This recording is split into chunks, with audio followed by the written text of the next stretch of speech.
வலது கைக்கும் இடது கைக்கும் வித்தியாசம் அறியாத மகாநகரமாகிய நினிவேக்காக நான் பரிதபியாமல் இருப்பேனோ? யோனா 4:11. ஆம், வலது கைக்கும் இடது கைக்கும் நிச்சயமாகவே வித்தியாசம் உண்டு.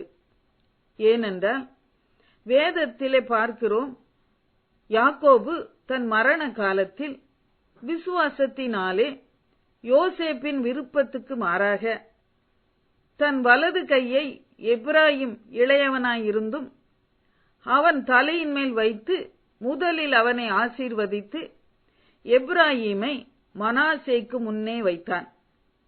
ஆதியாகமம் 48:13-20 வரை இந்த சம்பவத்தை பார்க்கலாம். வலது கைக்கும் இடது கைக்கும் வித்தியாசம் அறியாமல் நாம் வாழும்போது ஆண்டவர் பரிதபிக்கிறார். நினிவே பட்டணத்தாருக்காக பரிதபித்தார். தமது தீர்க்கதரிசியை அனுப்பினார். அவர்கள் மனம் திரும்பின போது தேவன் மனஸ்தாபப்பட்டு தாம் அவர்களுக்கு செய்வேன் என்று சொல்லி இருந்த தீங்கை செய்யாதிருந்தார். ஞானியின் இருதயம் வலது கையிலும் மூடனின் இருதயமோ இடது கையிலும் இருக்கும் என்று பிரசங்கி சொல்லுகிறார்.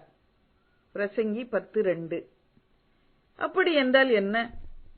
மூடனுடைய நினைவுகள், நோக்கங்கள் எல்லாமே மாமிசத்திற்கு உரியவைகளாகவே இருக்கும்.